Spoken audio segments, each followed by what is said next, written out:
We have seen the foundation of nations. We have seen the ringleaders of revolution. What if I told you that the guidebook for courageous revolution has been right under our noses this entire time? And then I told you that one of anime's longest running and most successful series is nothing but a thinly veiled propaganda machine for global revolution. And then what if finally I told you, the One Piece is real! One Piece is the center of so many debates, and as its popularity has risen, so has this discussion about if One Piece is or isn't political. So I'll say this early, and I will say this often. One Piece isn't just some allegory.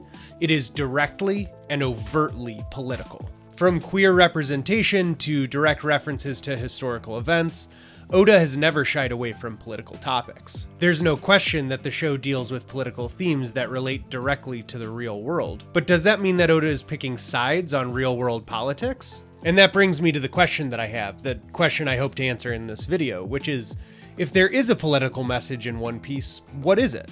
Because to me, with its parallels to real-world struggles and historical events, more so than just a singular political philosophy, One Piece gives its viewers a sense of urgency about challenging oppression in our world, and I think it hopes to inspire people to have the courage to be actively involved in making changes.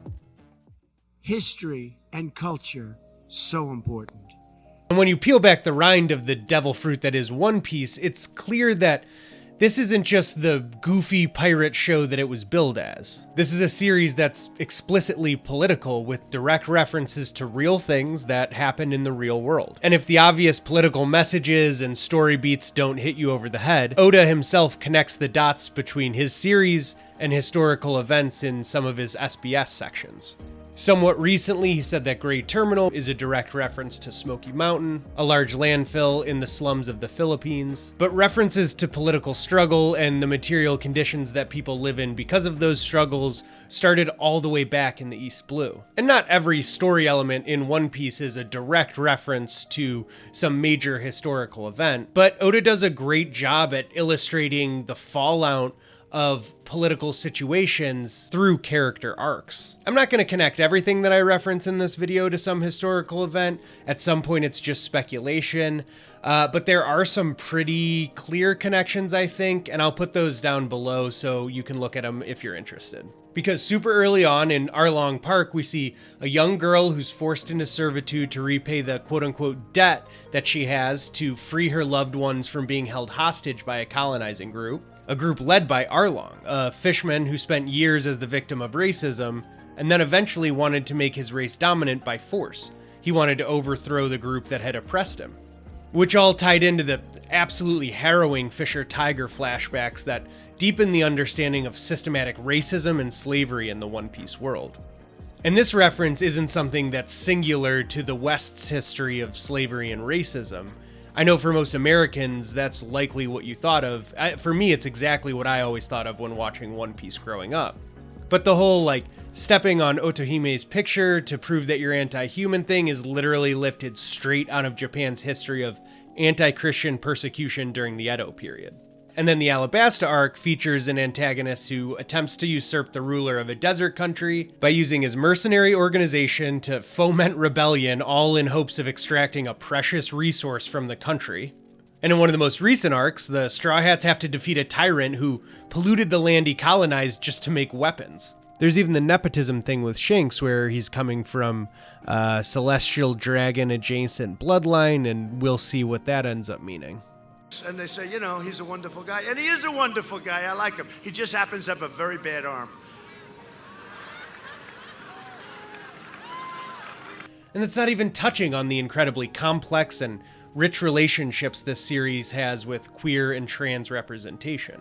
The trans characters in One Piece are phenomenally well written, especially for an anime. And for a couple reasons, I'm not even talking about Yamato, but like the incredible representation of gender fluid characters like Aizo or Okiku. And the unique representation of queer characters and drag in One Piece is so fascinating that it deserves its own video. And if you haven't watched this video by Melon T, linked in the description below, please queue it up and watch it after this video. Because as a not so straight One Piece fan myself, that's like one of my favorite videos of all time, anime or not, and honestly she's one of the big inspirations for me starting my own channel. But fangirling aside, One Piece is political, from the Gray Terminal to gay criminals. This series' arcs tell stories based on real-world history and themes. And throughout the story, there is an extremely consistent response to these horrors from our protagonists. We can all agree on that. But even when you get this far, there's still a lot of debate about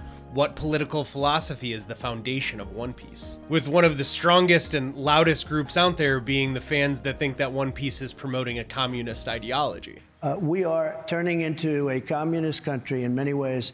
Now, this idea of One Piece being communist isn't just because Oda very clearly has a picture of Che Guevara in his room. And after reading a bunch of threads and watching other videos on it, I had to ask myself, is One Piece communist propaganda? Comrade? Well, for me, the answer is, like, absolutely not. No, not a chance. There's just no logical way to watch all of One Piece and then with your whole chest say, oh yeah, this is communist propaganda. It's not like this is a show that has some hard line of our protagonists promoting communist ideologies and overthrowing corrupt governments and instilling them with, like communist governments, let alone democratic governments. I mean, how many arcs have been about Luffy dethroning some like unlawful king just to put the old king back into power? I mean, what's gonna happen when King Riku's great-grandson turns out to be some murderous psychopath? Huh, Luffy? You ever think about that, you tanky pig? One Piece absolutely does not have a singular, coherent political philosophy, much less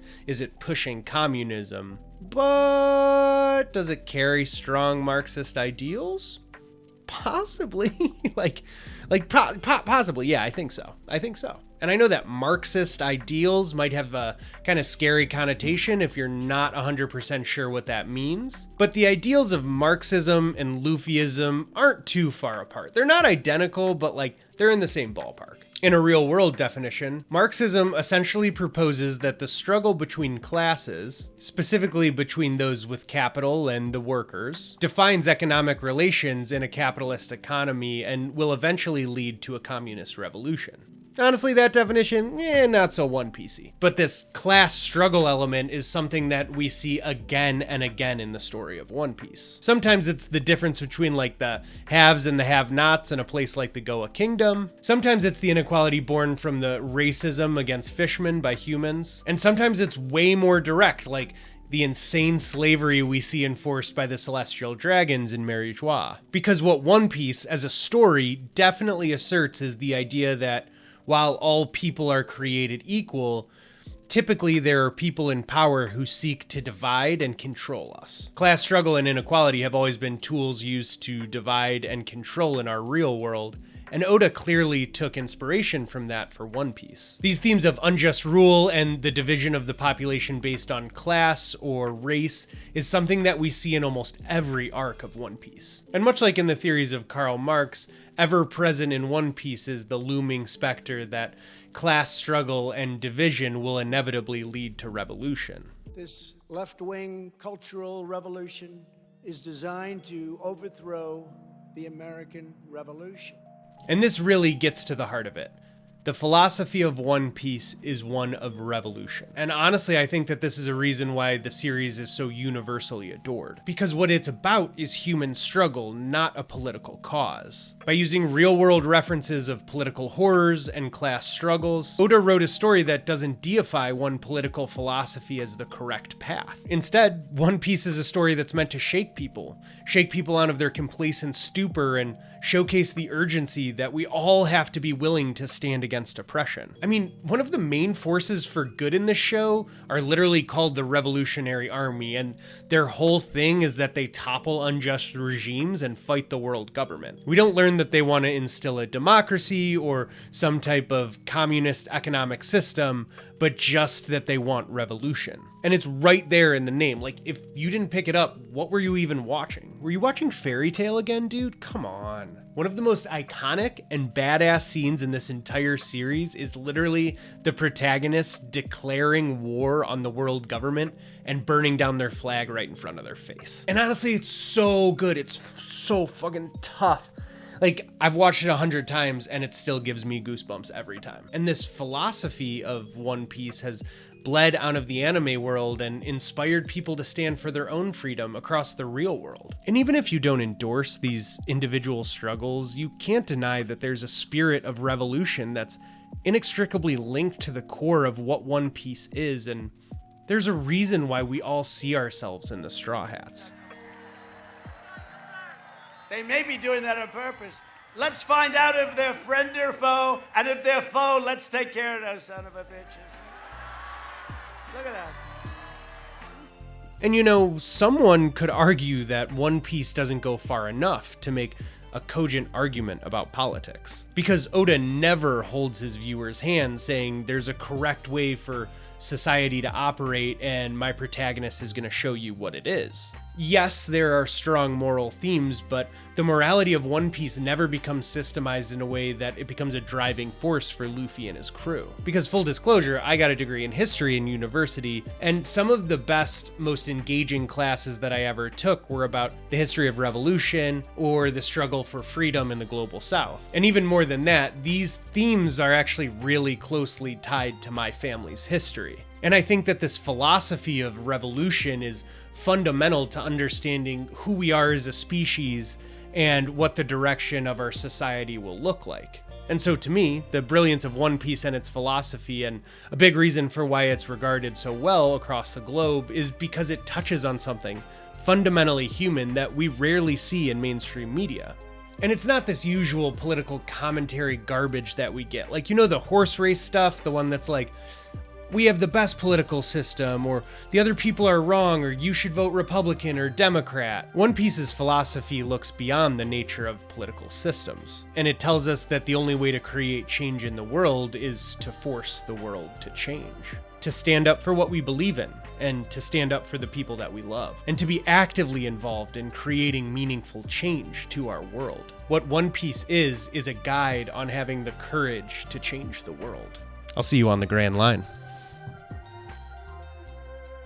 Bye-bye. Bye-bye. Bye-bye. Bye-bye. Bye-bye. Bye-bye. Bye-bye. Bye-bye. I'm out of here. Bye.